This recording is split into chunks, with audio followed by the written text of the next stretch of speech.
It was Christmas morning, 1945, and the war had ended, at least on paper. High in the Bavarian Alps, snow fell with a kind of silence that felt intentional, blanketing the pine-covered ridges in white. At 6 a.m., the guards stationed at Oberwallner Post, a remote mountaintop facility once used for strategic radio operations, reported that everything was normal. By 6:20, their prisoner was gone. The man was SS Obersturmbannführer Wilhelm Krieger, a 42-year-old commander once whispered about in Allied intelligence circles and feared among his own ranks. He had surrendered only weeks earlier during the closing chapters of Operation Eclipse, under circumstances that remained opaque even to those charged with watching him. The guards found his bunk empty. His meticulously folded uniform sat at the edge of his cot, boots polished and placed with military precision. A tray of food had gone cold, half a boiled potato, a spoon of black bread, untouched sauerkraut. Most disturbing was the open hatch at the far end of the bunker, its steel bolts unfastened, the door hanging ajar, snow swirling inward across the stone floor. There were no footprints, no signs of a struggle, no blood, just the sudden, surgical absence of a man whose every movement had been under surveillance. Krieger had been housed in the deepest wing of the old Luftwaffe facility, one that had been retrofitted to accommodate high-value detainees.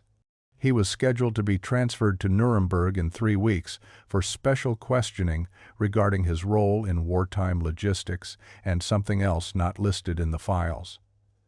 The immediate theory was escape. But escape to where? At that altitude and in those conditions, survival without gear was impossible. Suicide was floated next. But why undress? Why fold everything neatly and leave food half-eaten? It was as if he'd simply stood up and vanished into the snow itself. For days, Allied forces scoured the area with dogs and aerial patrols. Not even birds stirred in the trees. Eventually, the snow covered every trace, and the case was quietly set aside. No witnesses, no tracks, no explanation. Just the open hatch, the cold meal, and a name that would echo through declassified whispers for decades. Krieger was gone, but he hadn't simply left. Something had taken him.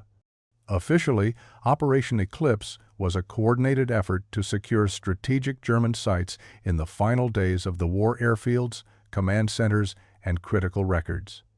Unofficially, it was a scramble for secrets. And Wilhelm Krieger was one of the most guarded secrets of all. Surrendering to British forces near Berchtesgaden in late November 1945, he was unlike other officers, calm, articulate, and disturbingly unafraid. He carried no documents, only a single nondescript black satchel that was immediately seized and never logged.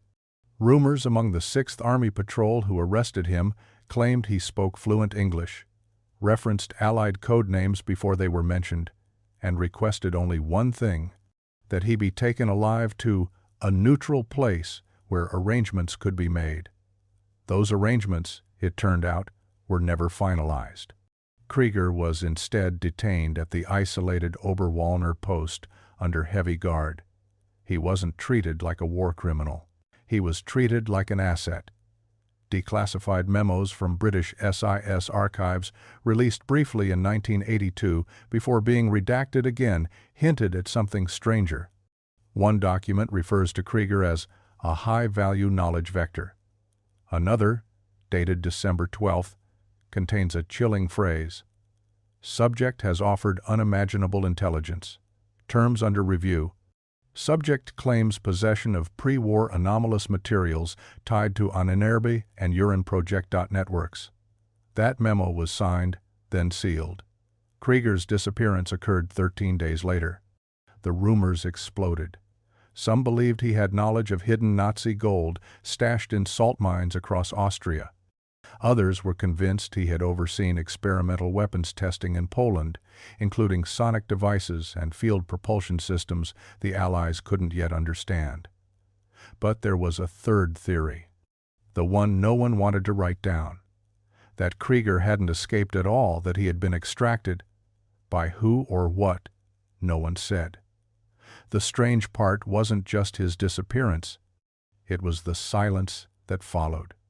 No arrest warrants, no tribunals, no international incident, just quiet.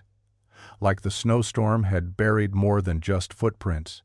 Historians today refer to it as the Krieger vanishing, a cold case buried beneath layers of redacted files and bureaucratic forgetfulness.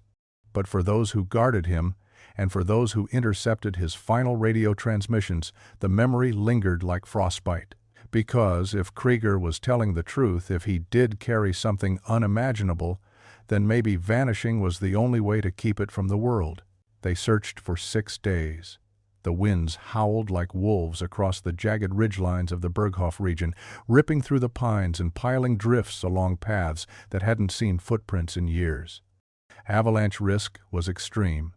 The slopes above Obersalzberg were treacherous, threaded with rusted barbed wire and half-collapsed Wehrmacht supply tunnels from a war barely ended. But still they looked for a trail, a body, a shred of uniform frozen into the snow.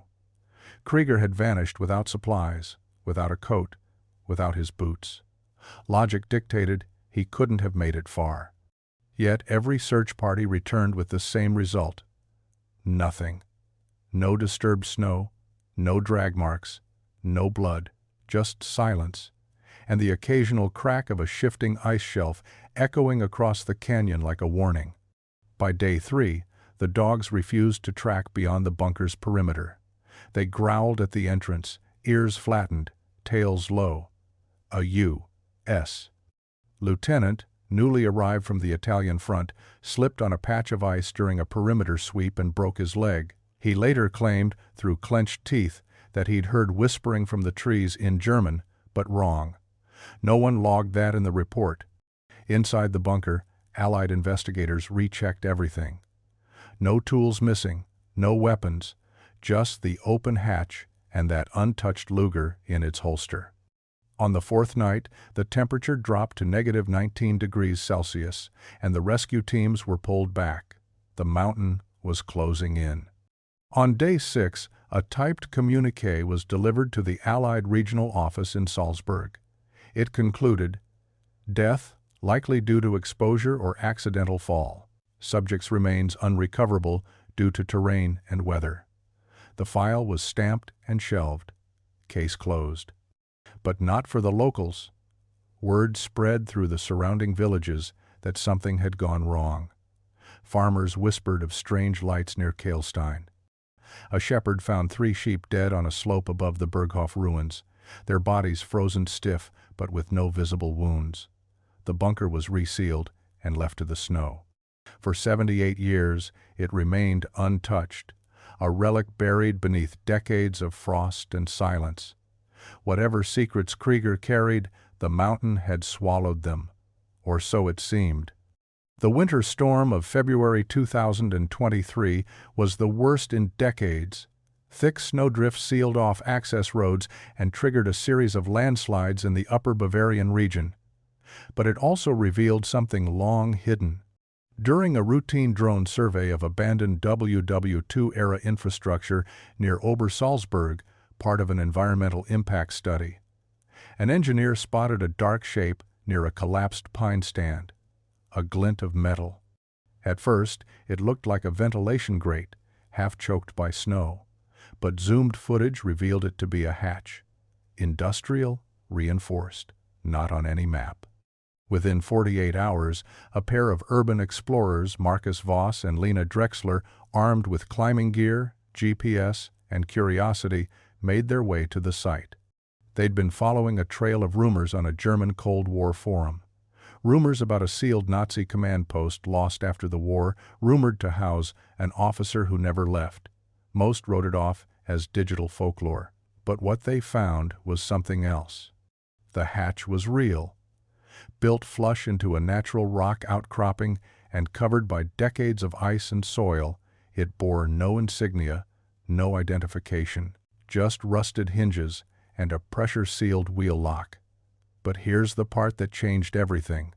It was bolted from the inside. It took them over an hour to cut through the frozen seal. When the hatch creaked open, the smell hit first, a dry, stale gust of air preserved by cold and time. The entry shaft led down into darkness, metal rungs slick with condensation. Their footage, uploaded 3 days later, shows Lena's gloved hand reaching into shadow, her flashlight beam trembling slightly. The first descent into the bunker in 78 years.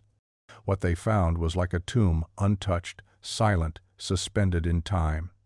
Beds made, tables set, yellowing papers still clipped to a desk. Nazi insignia coated in frost. And on the far wall, a symbol carved into concrete, a black sun ringed with cryptic markings. But it was the next room that left them silent. A sealed steel door, its handle wrapped in an old leather belt. Beneath it, something scratched into the metal. Not in German, not in English. Marcus looked at the camera. Someone lived here for a long time. The footage cuts there. But within a week, the Bavarian government restricted all access to the site. News vans were turned away. The hatch was sealed again. No official comment, no explanation. Only a warning sign newly placed at the trailhead, restricted area, no trespassing. The bunker hadn't decayed. It had waited. Past the hatch and down the narrow shaft, the living quarters opened into a low-ceilinged chamber lit only by the explorers' headlamps. A single iron-framed bed sat against the wall, its wool blanket folded with the same precision seen in the guard reports from 1945. A small cast-iron stove stood cold but intact, a kettle still resting on its grate. On a desk nearby, a typewriter remained loaded with paper, the ribbon stiff with age. Nazi insignia, eagles, unit pins, a faded armband were arranged neatly in a drawer, not discarded, not hidden. Everything suggested intention. Someone had chosen to remain here. There were notebooks stacked beside the desk, their covers warped but intact, pages filled edge to edge in tight, angular script. No signs of struggle, no broken furniture, no blood. No sign of haste. The room felt less like an abandoned military site and more like a place carefully sealed off from the world. The adjoining room told a different story. Its steel door had been shut and bolted from the inside, the bolts fused with corrosion. When authorities later forced it open under controlled conditions, the air inside was colder than the rest of the bunker, as if the mountain itself had been preserving what lay within. Seated against the far wall was a body, uniformed, upright, boots laced, a wool coat buttoned to the throat. Wilhelm Krieger's SS tunic was unmistakable, its insignia dulled but intact. In his right hand rested a Luger pistol, its metal dark with rust. At first glance, it appeared to be a suicide, another lost officer choosing his own end. But investigators immediately noticed what didn't fit. The gun's chamber was full. No round had been fired. There was no wound, no trauma, no sign of violence at all. Krieger looked less like a man who had died and more like someone who had simply stopped. Dog tags recovered from his neck confirmed the impossible. Name, rank, serial number. Wilhelm Krieger. Missing since Christmas morning, 1945. Found seated in a bunker that had been sealed for nearly 8 decades. The official photographs show his head tilted slightly forward, eyes closed, hands steady. No fear, no struggle, just stillness. Forensic teams would later argue about cause of death, hypothermia, heart failure, starvation, but none could explain why he never left, why the weapon was unfired, or why the room had been sealed from within. The mountain had not taken him. He had stayed. The notebooks were recovered last, logged as personal effects, and transferred to a secure archive before anyone outside a small review panel could read them. There were 7 in total. The first entries were dated December 26, 1945, the day after Krieger was officially declared missing. That alone rewrote the timeline.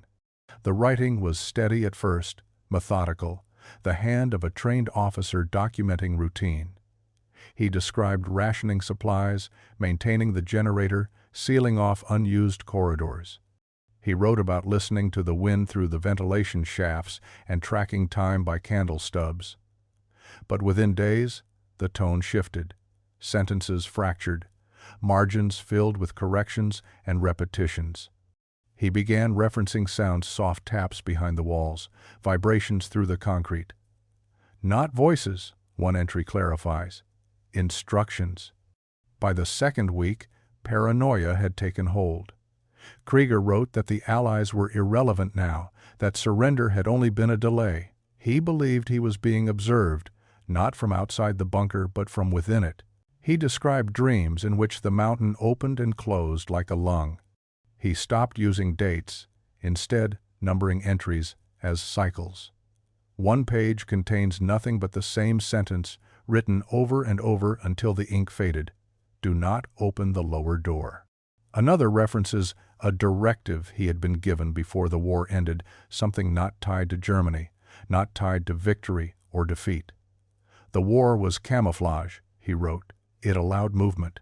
It allowed collection. The final entries are the hardest to read. Krieger wrote of whispers in the walls that knew his name, of pressure building behind sealed passages he refused to open.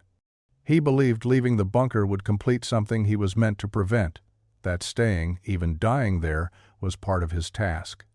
The last coherent paragraph appears 3 weeks after his disappearance. The handwriting trembles, the ink uneven, but the message is clear. They were never after the war. They were after what I brought with me. There are no entries after that, no final goodbye. No explanation of what it was.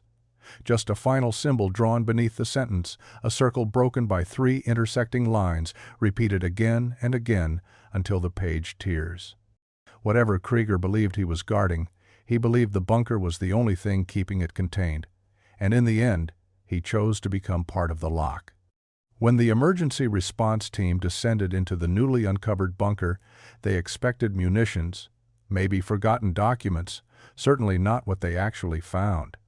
The corridor was narrow and lined with corroded piping, each step echoing with a hollow, metallic resonance. Frost clung to the walls like decay in slow motion. Beyond the first blast door, the space opened into what could only be described as living quarters, perfectly preserved beneath layers of cold dust and stillness. A bed, made with military precision.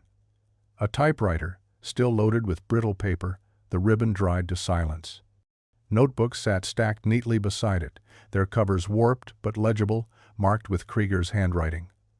Nazi insignia hung above the desk, faded but unmistakable. Ration tins, unopened. A bottle of schnapps, 2/3 full. Nothing had been disturbed. It was as if the room had been waiting for someone to return. The second room changed everything. Behind a reinforced door sealed with a rusted iron latch, they found him. Slumped in a wooden chair, back straight, one arm resting on the armrest, the other gripping a Luger. The weapon was caked with rust, yet the chamber was full. No bullet fired, no trauma. Just the stillness of death, untouched by violence. His uniform bore the insignia of the SS, sleeves mended carefully by hand. The flesh, though shrunken, had been preserved by the cold skin like wax, the eyes collapsed but still faintly defined in the sockets. When they recovered the dog tags from beneath his collar, there was no doubt. Wilhelm Krieger. 78 years after his supposed disappearance into the mountains, he had been here the whole time. But he hadn't died fleeing into a blizzard. He had sealed himself in, voluntarily. For what purpose? No one could yet say. A hastily assembled medical report cited dehydration and hypothermia, but no signs of struggle, illness, or injury. His belt was undone, the Luger set in his lap like a talisman, the gun that was never used. No one could explain it. Not the condition of the body, not the absence of any attempt to escape, not the isolation he had chosen. All that remained was the room untouched, undisturbed, and sealed from the world for almost 8 decades, frozen in time, and still hiding something. They found the journals in a metal box beneath Krieger's bunk, wrapped in wax paper and bound with a brittle leather strap. 11 small notebooks, most pages filled with cramped handwriting, entries dated from December 25, 1945 to January 16, 1946. That alone shattered decades of official records. Krieger had not died the day he vanished. He had lived for 3 more weeks, buried beneath the snow, writing by the weak glow of a storm lantern, with no one but ghosts for company. The first entries were lucid, methodical. He recorded the rations he had, the temperature each morning, the condition of the generator. Then came the shift. Shorter sentences, repetitions. Notes scratched in the margins, words underlined 3, 4 times. They are listening. The door must stay closed. It can't be allowed out. By the second week, his writing grew erratic. He referenced voices, not German, not Russian, not any dialect he recognized. He described vibrations in the floor, shadows that moved without light. He mentioned scratching behind the walls. Not rats, not wind. Something old, something buried deeper than we knew. Then, the most disturbing entry, written on January 11th, in block capitals. They were never after the war. They were after what I brought with me. What had he brought? What was he protecting or hiding? The journal never said outright, but one passage stood out, written shakily on the back of a page, like a confession. The artifact cannot fall into Allied hands. I thought it was science. I thought it was knowledge. But it's older than that. We misread it. All of us. It doesn't belong here. The final entry was dated January 16th. No signature, just one line. I hear them breathing now. After that, the pages were blank. No food was recorded as eaten after that date. No candle wax melted. No water boiled. He had simply stopped, as if he knew his time was up, or worse, that whatever was beyond the walls had run out of patience. To the investigators, the journal was more disturbing than the body. It didn't just hint at paranoia or madness. It hinted at a purpose. Krieger hadn't hidden. He hadn't fled. He had waited. They almost missed it. Behind a warped wooden panel in the corner of the sleeping quarters, cleverly fitted to match the shape of the wall, was a narrow cavity sealed with pitch and steel bolts. It took 2 hours and a rotary saw to open. What they found inside wasn't military equipment or documents. It was something far stranger. A crate, about the size of a footlocker, lead-lined and heavy enough that it took 2 men to lift it. On the top was a single faded emblem, the double lightning bolts of the Ahnenerbe, the Nazi SS's secretive ancestral heritage research division, an organization obsessed with the occult, ancient artifacts, and what they called primordial science. I've for it. Inside the crate, objects that defied immediate explanation. The first was a cylindrical stone wrapped in cloth, carved with symbols no one recognized, shapes that seemed to shimmer differently depending on the angle. Beneath it, a rolled parchment sealed in wax, its script faded and irregular, written in what appeared to be early Sumerian or something even older. A small blackened shard, later identified by a geologist as a meteorite, sat inside a velvet pouch. The radiation meter spiked briefly when it was unwrapped. But most disturbing was the map. A single, yellowed sheet covered in occult markings, runes, planetary alignments, and a faint sketch of the Alps. A red symbol marked a location near the Berghof region. Next to it, 2 handwritten words. Tor geöffnet. Gate opened. The discovery triggered alarm. Ahnenerbe relics were rare, often discredited as pseudoscience. But this crate was real. The radiation was real. The lead lining was deliberate. Whatever Krieger had brought into that bunker had required protection from what no one could yet say. Historians familiar with the Nazi occult projects pointed to the myth of Die Glocke, the bell, a rumored anti-gravity device, or perhaps a weapon, that disappeared in the final days of the war. Some claimed it could bend time, others said it was never a machine, but something far older and alive.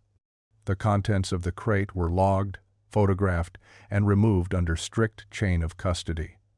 But the whispers had already begun that Krieger hadn't been guarding treasure or technology. He had been guarding a warning. The mountain was locked down within hours. Local officials were informed that a historically significant site had been uncovered, and a no-fly zone was quietly established over the region. Military trucks arrived in unmarked convoys, uniforms without insignia. Orders came from Berlin and Washington simultaneously. The area was cordoned off under joint authority. A week later, a memo was leaked to a freelance journalist in Hamburg. A single-page briefing, dated March 3rd, marked confidential. It contained 3 directives. 1. All personnel involved in the Obersalzberg site are subject to lifetime non-disclosure. 2. Artifacts recovered fall under historical security protocols per NATO Agreement 12.4b. 3. Public communication to be coordinated through preservation agencies, with no reference to military or intelligence assets. The journalist went public. The story broke online. Within 24 hours, it was gone scrubbed. Links redirected. The journalist, when contacted again, said he had been mistaken. The official statement finally arrived 3 days later. A single paragraph issued by the Bavarian Office of Heritage Preservation. Recent excavation in the Obersalzberg region has uncovered a previously unknown World War II-era structure. The site is currently under evaluation for historical integrity and preservation. No further comment will be made at this time. But there were whispers from those on site that the lead crate had never made it to Munich, that something had been removed from inside, something missing from the manifest, that 2 U.S. personnel involved in the retrieval suffered acute radiation burns despite protective gear. Krieger's name was never mentioned. His journals were not referenced. His body was cremated under a sealed directive and interred without ceremony in an undisclosed military cemetery. To the public, it was just another bunker, another Cold War relic unearthed from beneath the snow. But those who were there knew better. They knew what had been found, and they knew something else, something far more disturbing. Whatever Krieger had sealed away had been opened. The message arrived in an encrypted email to a Dutch investigative podcast. No name, no location, just a clipped audio file and a scanned page of handwritten notes on OSS letterhead. At first, the hosts thought it was a hoax. Then they played the file. The voice was cracked with age but steady, American, measured in its cadence. The speaker identified himself as Richard Ambrose, a former OSS analyst stationed in post-war Bavaria, a man presumed dead since 1993. The podcast went silent for a week. When they returned, they released the full interview. What it contained would set fire to everything thought known about Wilhelm Krieger. "I met him once," Ambrose began. January 1945. Berlin was a furnace. Everyone was either fleeing or burning. Krieger, he didn't run. He walked into Allied custody like he'd made a decision none of us understood. Ambrose claimed Krieger had been part of a splinter group within the SS, one not concerned with battlefield strategy, but with retrieving and safeguarding anomalous objects of interest, particularly from Tibet, the Middle East, and Arctic expeditions funded by Himmler himself. These were Ahnenerbe operations, classified even within the Reich. But in early 1945, Krieger defected. He didn't bring blueprints or bank codes. He brought something else: documents, pieces, relics, all of it carried in a lead-lined case he refused to let out of sight, Ambrose said. He told us they'd been looking in the wrong direction, that the war was never going to be won by tanks or rockets, that something older was waking, that he'd stolen from it. When asked why Krieger was hidden instead of debriefed, Ambrose hesitated. They weren't ready. Not us, not the Soviets. No one wanted to admit he might be telling the truth, and some of us feared he was. Then the strangest claim of all, that Krieger had requested isolation not out of fear for his life, but out of fear for everyone else's. He was terrified of what he'd carried, said it didn't belong to any side, said it watched you, waited.